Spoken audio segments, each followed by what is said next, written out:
comments from a recent Q&A thread with Chrome team on Reddit. And not surprisingly, memory was a big theme. Memory is something on users' mind. So these are just some snippets of people like asking what's Chrome doing about memory and RAM and so forth. There is a second theme here, which is respecting battery and also, secondly, network. And this is not just about mobile, it's about devices where the distinction between being on battery and charging is important. And as well as the distinction between cellular data versus being on Wi-Fi. Once a user has stopped using Chrome or your background tab, Chrome continues, and these renderers continue to chew through a lot of battery, network, and memory as well. And a lot of these renderers maintain their own, they're doing their own work, maintaining their own network connections. The sum of the CPU wake-ups and the radio wake-ups add up to a significant amount. So this is just some preliminary data that Alexander instrumented recently to see, we're looking at CPU here as a proxy for battery usage. And so the preliminary data suggests that renderers are doing a fairly non-trivial amount of work in the background. And so specifically, this UMA is about the time spent in various different types of tasks on renderers that are in the background. So the reason timers is pretty low here is because we're stopping timers in the background after the grace time, which is like 5 minutes today. And so we have plans to do similar things for some of these other types of tasks. So we don't have good UMA and instrumentation yet for network data. So we're looking into that right now. So there's a couple different aspects of the problem here. One is the developers actually do not know, all the resources that their apps are consuming in the background when they're not important to the user. So it's not that developers are evil. They just most often they just have no idea that their app happens to be using all this memory and CPU, and they're not really, and the user doesn't care about it at the moment. The second aspect of this problem is developers who don't care. So there is definitely a problem here with the lack of an incentive structure. And we learned this, for example, we noticed this when talking to different developers. We talked to them about, we're floating around this idea of a memory pressure signal and talking to developers from maps and so forth. And it was pretty clear that they didn't really understand, why should I shed my caches and drop all this memory to help the Foreground app? It just wasn't making sense to them. So on mobile, the OS and the platforms helps a lot. iOS and Android have their own, mechanisms for discarding, memory conserving and CPU stopping. But we need a story here for the web. So it's not that there is no notion of a lifecycle at all on the web. We do have a fragmented lifecycle. We have things like, before unload handlers, page hide, page show, and so forth. There's lots of problems, and I'm not going to go into this too deep. But basically, the existing handlers, they are pretty inconsistent, unreliable, missing on many platforms. They don't fire reliably on mobile, for example. And they're prone to abuse, which is a problem. Unload handlers doing a bunch of work actually can affect the user experience when the user's trying to navigate away. It can be, often sometimes these things are abused for phishing attacks and security issues, kind of pretending to, be doing some work on behalf of the browser. And page hide and page show, it's kind of in a weird state. It was primarily used by browsers that have what is called the BF cache, which is the back-forward cache. And this is Mozilla and, Firefox and Safari, basically. And so it's unsupported in Chrome. So we fire these handlers, but it's unclear what they mean on different browsers.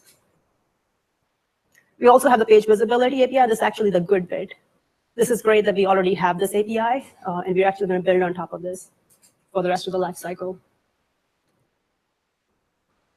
All right, so kind of a recap of the problem space. Limited resources causing bad foreground user experiences because of all this work that's going on in the background. In particular, the problems are memory on desktop, and then battery and network usage on mobile. We have kind of a lack of web APIs to support the right kind of work that should happen at the right times. There is a lack of an incentive structure for apps to actually do good for the system. And secondly, and finally, the existing APIs are kind of pretty inconsistent and error-prone. So how are we thinking about this in terms of like, what is the solution here? And our thinking is that we really need a systemic change here versus, I mean, we do a lot of incremental performance optimizations. You probably noticed that a lot of the announcements in the keynote earlier, a lot of them were around performance improvements. But we really need a paradigm change to make a big dent and move the needle here.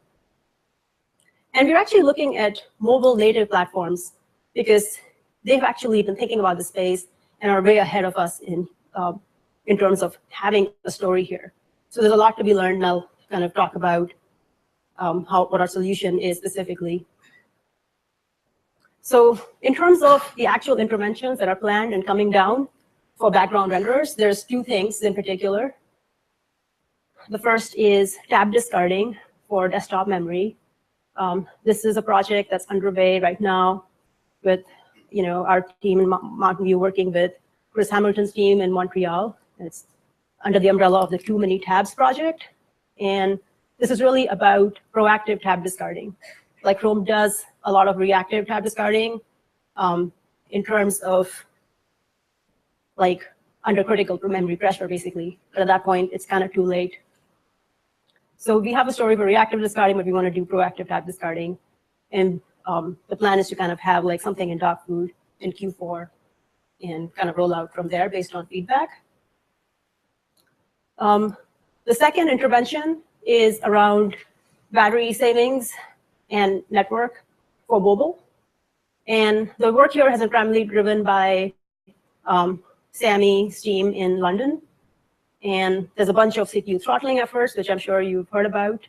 These are underway. The big things that are coming down here are actually suspending CPU, like to stop doing work on like CPU work in the background after a certain like grace time, which is like 5 minutes for us.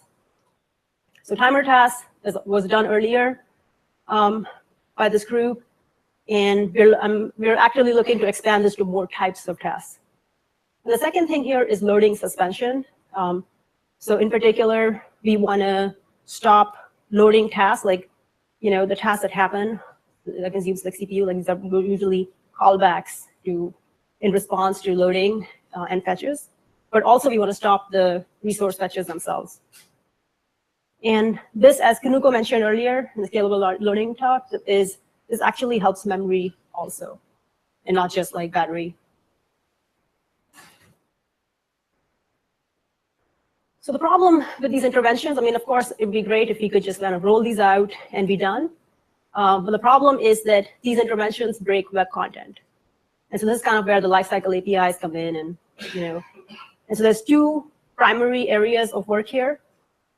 So the first one is APIs to inform the app what lifecycle states they are in, right? Like what the interventions or the actions the system is taking to move them into the suspended state, like stopping them and discarding them, so that they can react to this. And so if the user revisits them, they should have enough knowledge to be able to restore their state and pretend that everything is okay.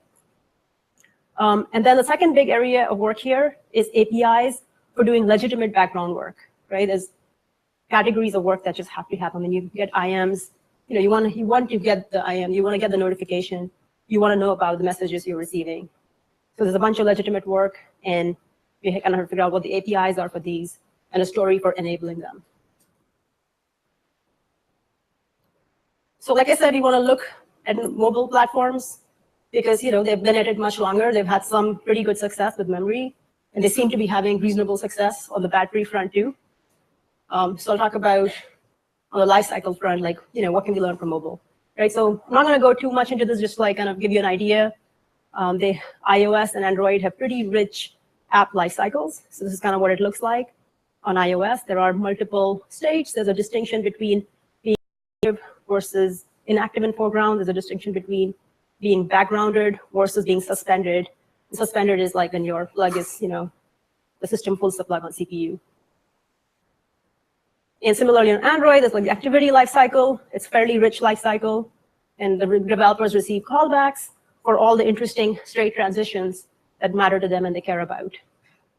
So things like, the distinction between start versus pause versus stop and destroy.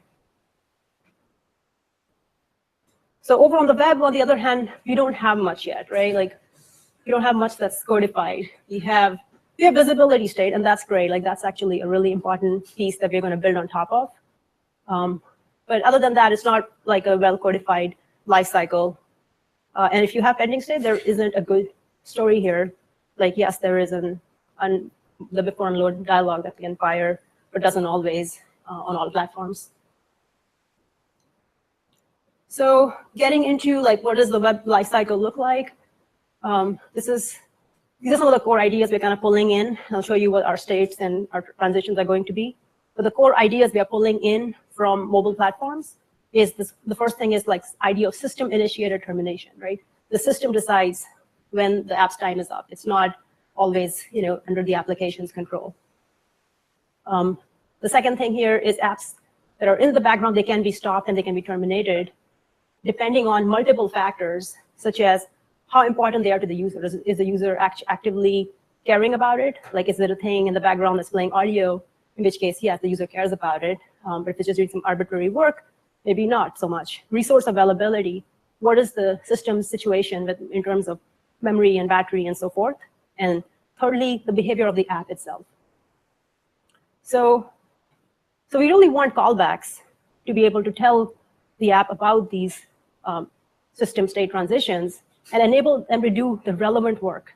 And so these are the primary categories of the relevant work we think apps need to do in end of life, right? Like they want to they want to be able to persist and restore their state.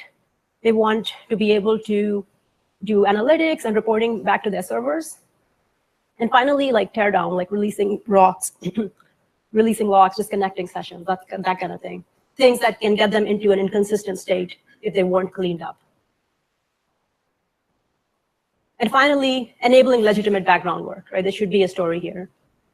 So if someone, things like your email and IM clients shouldn't just break because they're in the background.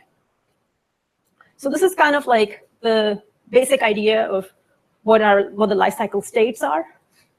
And this isn't like, it isn't that novel, like it just hasn't been codified before. But these things already kind of exist, right? The main new things we are introducing here is this notion of stopped and discarded. Like these are the big new things that we are adding essentially. So the idea is that like the app can go from loading to active, right? And once it's lost input focus, if it's not the primary thing, that's the focus of input, but visible otherwise, it's not active. It's in the passive state, right? Backgrounded is pretty self-explanatory. And then stopped there's two cases for stopped. The thing that already exists today is this thing, the BF cache thing I told you about, the back forward cache, which exists on Firefox and Safari. And essentially, like when you navigate away on Firefox and Safari, the system just kind of puts your page into the cache, right? So it's kind of basically pull the plug on CPU, but the memory is intact. So that is essentially the idea we're bringing over. And so we're doing the same thing when we wanted to stop CPU in the background here. And then discarding is, we already do reactive tab discarding today under system extreme memory pressure situations. We want to kind of make that a first-class thing, do it proactively. And then termination is nothing new.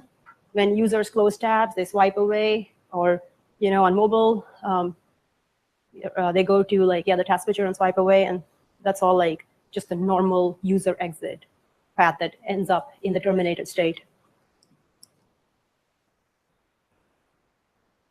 So already covered that. Stopped and the discarded are the two states that are relevant for the purpose of this talk and this discussion. So there are three different types of end-of-life scenarios. I talked about the first two, but there's also actually a third one here. So the first one is, system interventions, like discarding, suspension. There's normal user exit. And finally, there's unexpected termination, such as the platform itself kind of taking down the app, OS skills and memory pressure, crashes, hangs, the device being out of battery and having to kill everything. So again, for the purpose of this project, we primarily care about 1 and 2. We're not doing too much for number 3 under this umbrella. So I kind of touched on this earlier, but just to kind of recap, what is I keep getting this question, what are these apps doing in end of life, right? Like, why do we need all these callbacks? Why do we need to keep telling them every time they're being moved into suspended and discarded states? The reason is that apps actually do have a pretty legitimate kind of work that they need to do in these these later end of life states. And again, they kind of come down to 3 things: logging and reporting analytics to servers. Number 2, cleanup that's necessary that might get them into an inconsistent state if it didn't happen, like releasing locks, disconnecting sessions, and things like that.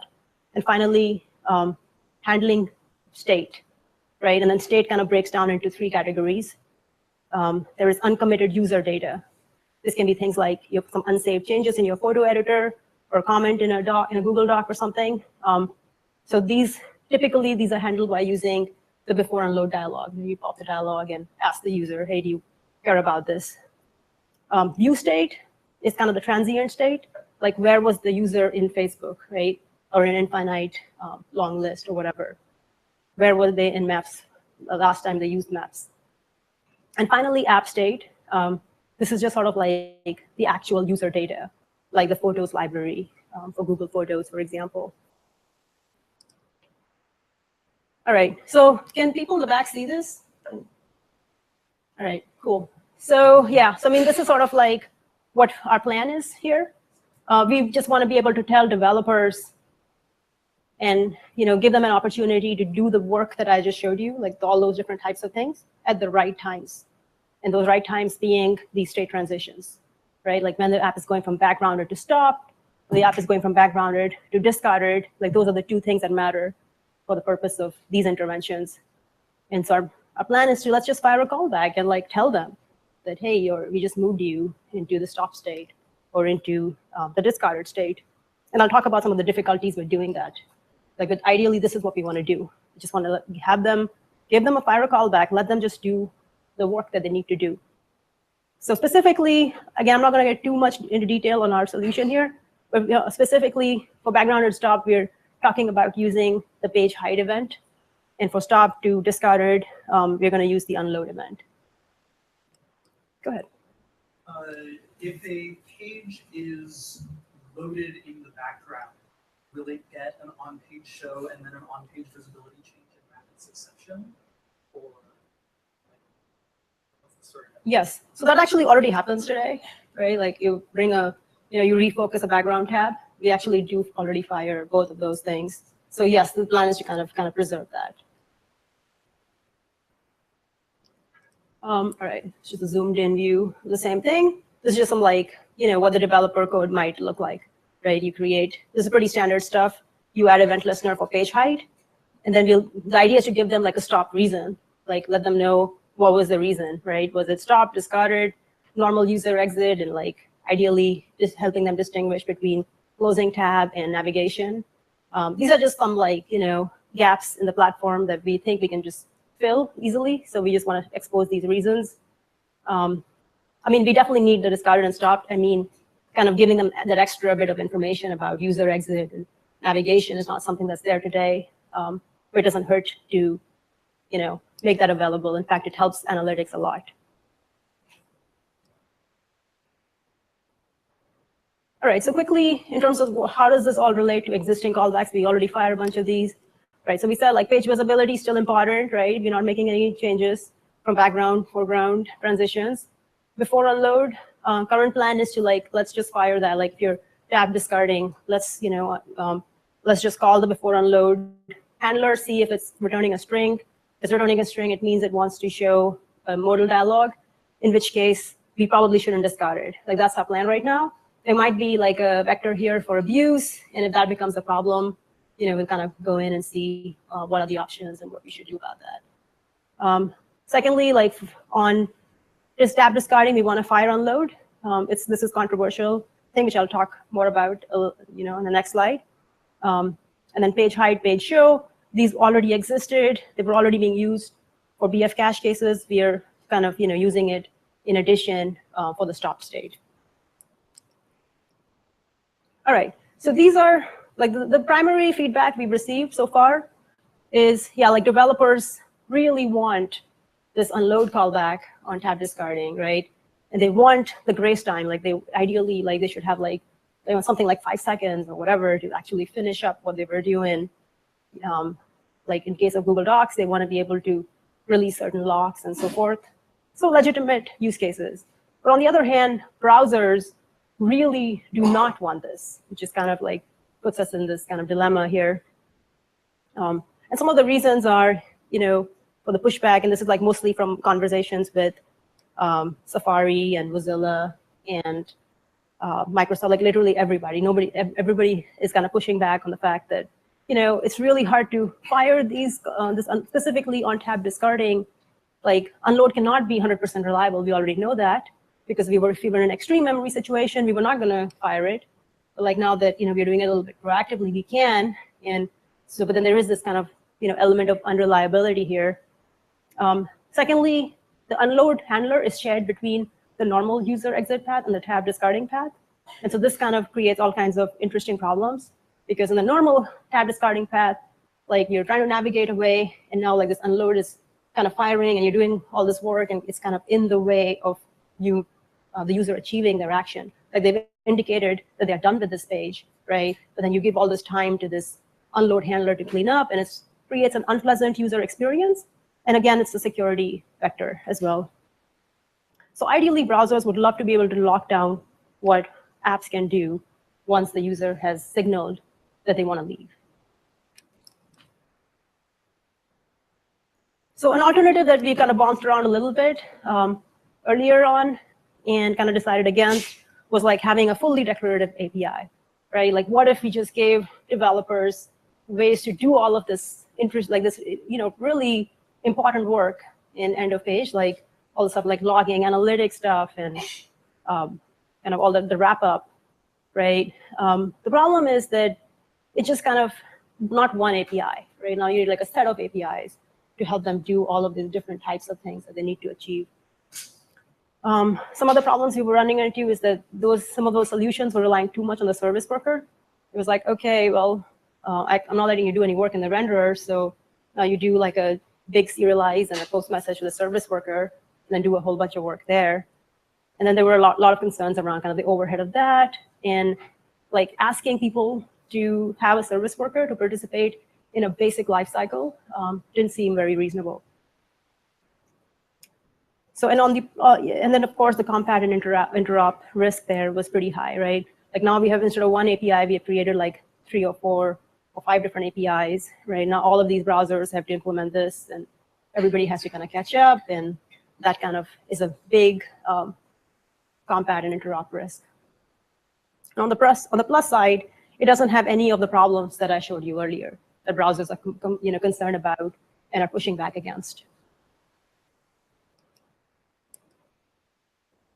So you're probably wondering about this, like what about service workers that fit into this space? And so the answer is that, ideally, if basically the app is not doing any work in the background, if they're not, if they don't have a special use case, right? Like they're just like a news site or, a Wikipedia. Like we don't want to force a service worker down their throats. They should be able to participate in a basic lifecycle without having the overhead of having a service worker on their app.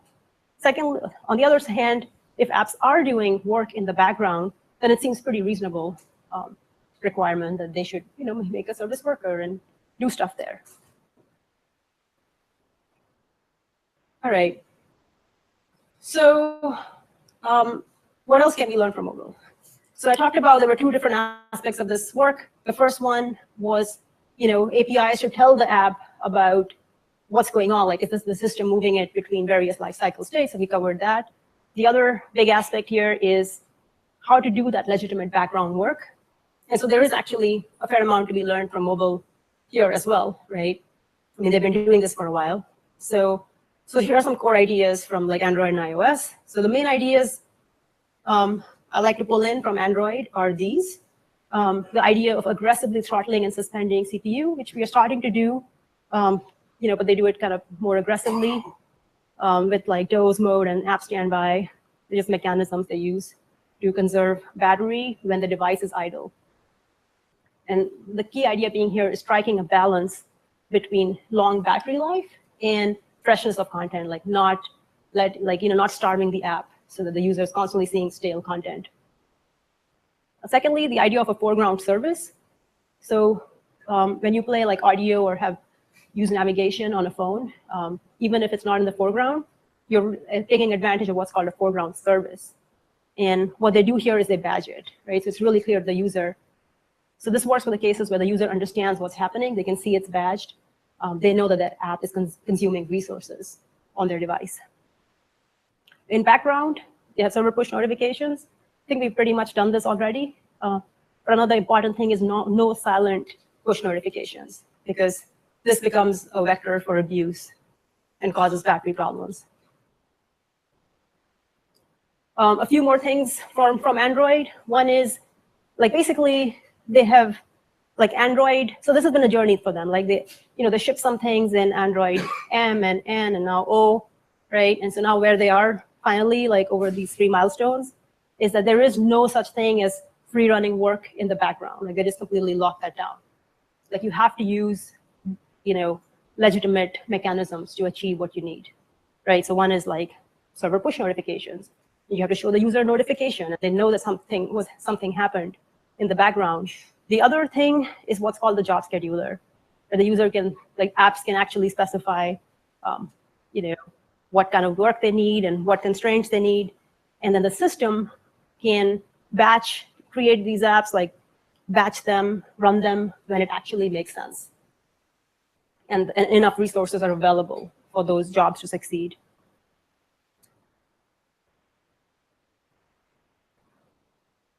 From iOS, there's a few things that are really good ideas that we should think about. One is like this idea of grace time, right? Like if you do some work in the foreground and now your app moves to the background, iOS has APIs to let you finish what you started when you were in the foreground. So this starts to sound a little bit like the wait until API that's available in service workers. So we're kind of looking into how we might take advantage of this idea. Push notifications, pretty self-explanatory. And iOS actually never really allowed free-running background work to start with. So this wasn't a problem they needed to fix after the fact.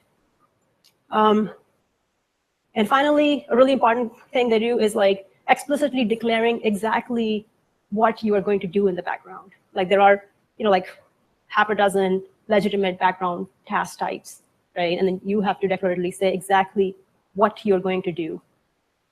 And then the system takes responsibility of launching your app in the background without UI when the thing occurs, like, the accessory, like Bluetooth or some web accessory or device accessory. And otherwise, the system can also launch the app opportunistically, like to do periodic fetches, for example. Okay, so I'm running out of time here, so I guess I'm going to very quickly try to cover, where we are at, right? So hopefully this gave you some context for what the problem is, right? Like, what is this project about? What are we planning to do here? What are some of the most important challenges, and where our heads are at in terms of how we are thinking about the solutions? And finally, I just want to kind of last couple slides are about, just where we are, what are the primary things. So I kind of talked a little bit about this, the problems of letting apps do a bunch of work and unload. And so yeah, thinking about how to limit what they can do, limiting wall time, limiting CPU time, limiting network like XHRs, right? And plus capabilities, also allowing what is reasonable.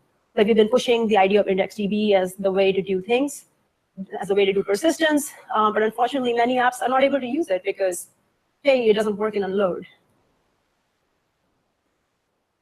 persisting view state, like we're creating the tab discarding, we're creating this problem that,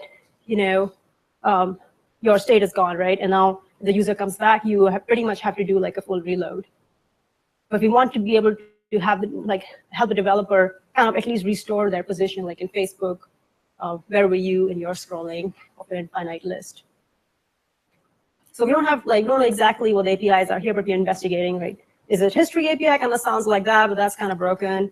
So maybe we should potentially use session storage. And finally, yes, figuring out our story for background. So I talked about some of the ideas from Android and iOS and how they solve this problem. And we have some little APIs, but we have lots of gaps as well, right? Like we have background sync, we have background fetch, we have push notification, but then we don't have good stories for a lot of these other types of things. In particular, we don't have a good story for periodic sync, or like periodically letting the app do a little bit of work in the background. All right, so that's my last slide. We don't have external lists for some of these yet because the project's fairly new. We do plan to create like the external versions of some of these lists, but this is kind of where the discussions are happening right now. If you're interested or curious, please feel free to email these lists and ask questions and so forth. Yeah, for tab discarding, we're using Chrome GRC pretty much, and for CPU suspension, I believe most of the discussions are happening on Chrome Scheduler. Oh, I'm sorry. Okay, yes. We do have scheduler dev, as Ojan pointed out, for this one. So so we do use both of them, right? Right. Sounds good. Okay, thanks, everyone. That's everything I had.